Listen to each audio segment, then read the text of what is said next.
समाजमनाचा वेध आणि आपुलकीची सेवा देणारे आपले न्यूज चॅनल एरळा न्यूज। राज्यातील माहितीचा जनाधार घटल्यानं निवडणुका घेण्याचं धाडस सरकार दाखवत नाही। महागाईमुळे सर्वसामान्य गृहिणी हैराण झाल्यात, त्यावेळी लाडकी बहीण दिसली नाही। लोकसभा निवडणुकीमध्ये महाराष्ट्रात अपयश आल्यानं लाडक्या बहिणीची आठवण झाली।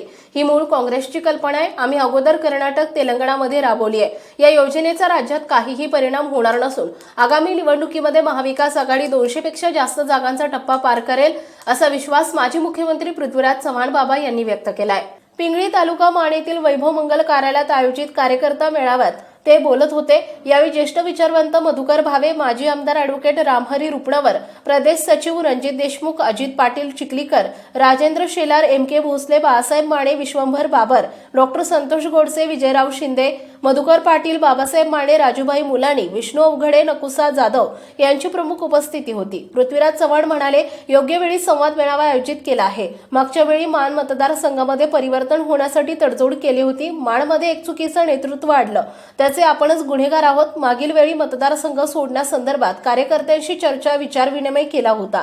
निर्णय लादला नाही। चिन्ह सोडण्याचा फक्त एकदाच निर्णय होता। आगामी निवडणुकीत कोणत्याही परिस्थितीमध्ये माणमध्ये हाताचा पंजा चिन्ह असेल आणि रणजित देशमुख यांच्यासारख्या कार्यकर्त्याच उमेदवार असेल असेही यावेळी त्यांनी ठामपणे सांगितले। पुणे सांगली येथील मेळाव्यानंतर उमेदवारीबाबत अंतिम विचारविनिमय होणार आहे। मुख्यमंत्री असताना शिरपूर पॅटर्नचा अभ्यास केला, त्यातूनच पावसाचं पाणी अडवण्याचं नियोजन केलं। त्यामुळेच मानखटाव तालुक्यात मोठ्या प्रमाणावर साखळी बंधारे बांधले। दुष्काळी भागाची गरज म्हणून बंधाऱ्याची योजना राज्यात अनेक ठिकाणी राबवली गेली।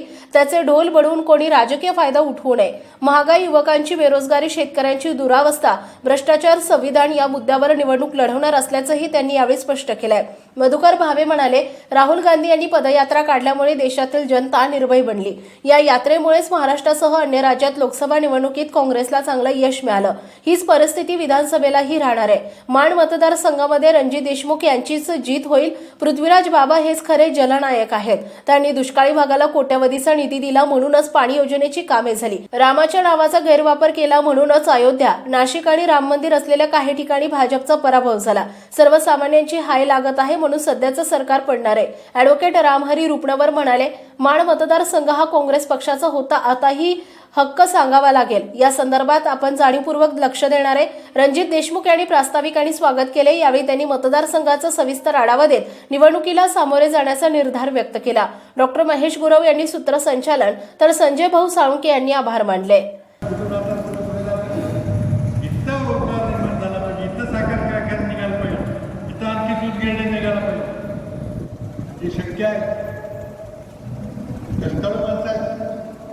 सरकारने योग्य धोरण राबवली तर हे करून दाखवते।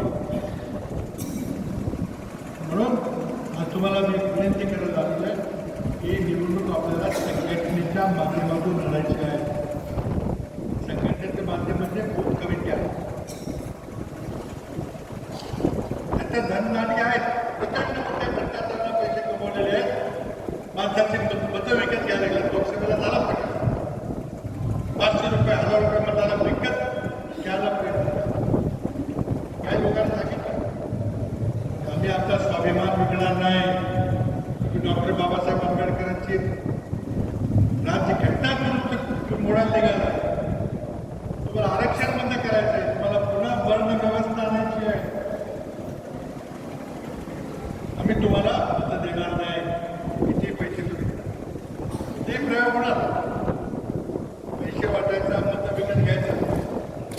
मला खात्री आहे की ते बूथ कमिटीपर्यंत तुम्ही काम चांगलं केलं, लोकांच्यापर्यंत पोहोचला, हे काही करू शकणार नाही।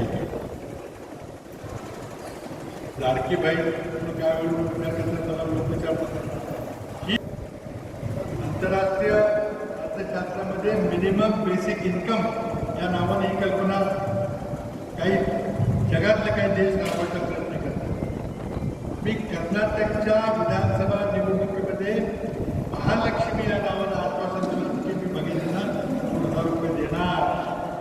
तिथं सरकार आलं, 2000 रुपये दिले।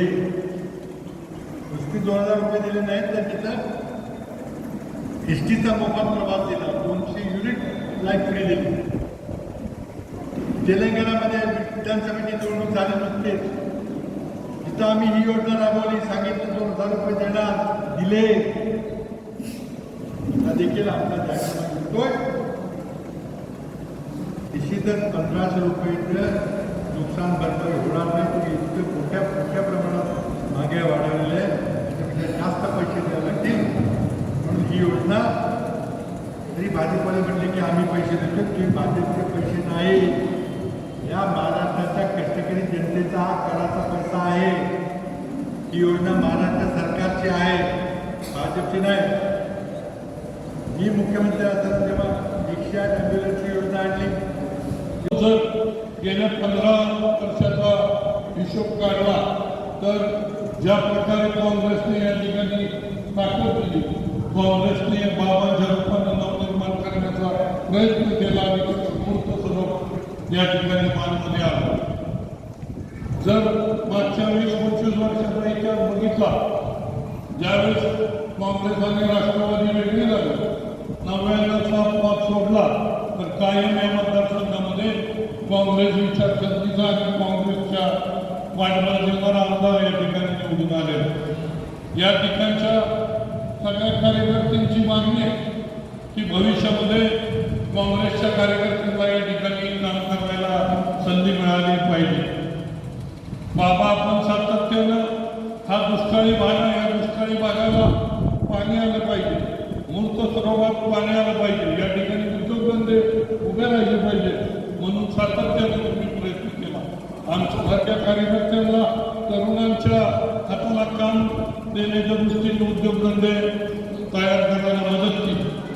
या ठिकाणी पाणी आलं पाहिजे, खऱ्या अर्थाने ठोस भूमिका बाबा तुमच्या रूपानं खटाव आणि मान आणि खटावला या ठिकाणी पाणी द्यायचं काम आपण मुख्यमंत्री असताना आपल्या रूपानं त्या परिसरामध्ये पाणी आलेलं आहे. ते खऱ्या अर्थाने या विभागातील सगळ्या लोकांना माहिती. म्हणून या ठिकाणी ध्येयकापूर असेल, उरमुडे असेल, त्या योजना गतिमान करण्याचं काम पृथ्वीराज चव्हाणांच्या माध्यमातून झालं. म्हणून आता तुम्ही सांगताय खरे जननायक कोण आहे, म्हणून आज या ठिकाणच्या आपल्या स्क्रीनवरती खटाव मानच्या सर्वसामान्य जनतेच्या हृदयातील खरे जननायक कोण आहेत तर ते पृथ्वीराज चव्हाण साहेब आहेत. ते खऱ्या अर्थाने या विभागाच्या लोकांना माहीत आहे.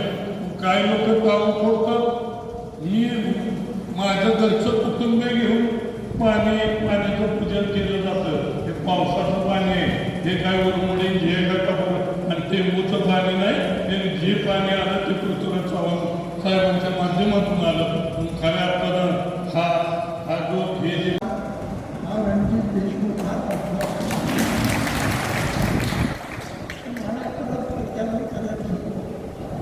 तेवढी ताकद असेल तेवढी, पण महाराष्ट्रामध्ये लोकशाही स्थापन झाली तर देशातली लोकशाही अधिक मजबूत होणार आहे.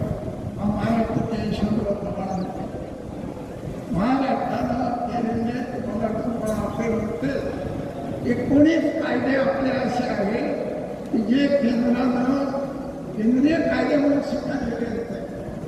रोजगार आणि योजना केंद्रानं महाराष्ट्रातून स्वीकारलेली आहे. हा महाराष्ट्र देशाला मार्गदर्शन करणारा महाराष्ट्र आहे. तो महाराष्ट्र आज राहिला नाही. तो पुन्हा महाराष्ट्र आपल्याला निर्माण करायचं आहे. ते वातावरण पुन्हा निर्माण करायचं, ते सलोख्याचं वातावरण निर्माण करायचं, विरोधी पक्षाची शत्रुत्व करायचं नाही. उद्धवराव पाटलांचा सत्कार यशवंतराव चव्हाणांनी केला. उद्धवराव पाटलांचा पुतळा विलासराव देशमुखांनी बसवला. ही महाराष्ट्राची परंपरा आहे. त्या परंपरेचा महाराष्ट्र पुन्हा उभा करायचा असेल तर नवीन चेहरे, तरुण चेहरे आणि काँग्रेसचा विचार घेऊन ही आमची जी आघाडी आहे, राष्ट्रवादी असेल, काँग्रेस असेल, शिवसेना, या आघाडीच्या उमेदवाराच्या मागे ठामपणे उभं राहण्याची जबाबदारी तुमची आहे. हे सांगण्याचं मी आवड आणि या तरुणाचं अभिनंदन करण्याचं आवड की तू बदला नाही, भाजपच्या प्रलोभनाला बळी पडला नाही आणि तुझ्या पायावर खंबीरपणे उभे राहिला आणि बाबा तुम्ही त्याच्या मागे खंबीरपणे उभे आहात आणि बाबाच्या मागे महाराष्ट्र खंबीरपणे उभा राहिला. एवढं त्यानिमित्ताने तुम्हाला सांगतो. आपण कितीतरी वेळी इथे बसून या भागाचा काय फरक करण्यासाठी तरुण उमेदवार बघा, त्या माणसांना फायदा घेतला. तुम्ही एरळा न्यूजसाठी प्रतिनिधी शरद कदम, पिंगळी. आपल्या भागातील महत्त्वाच्या बातम्या पाहण्यासाठी आजच आमच्या एरळा न्यूज चॅनलला यूट्यूबवर सबस्क्राईब करा आणि बेल आयकॉन प्रेस करा.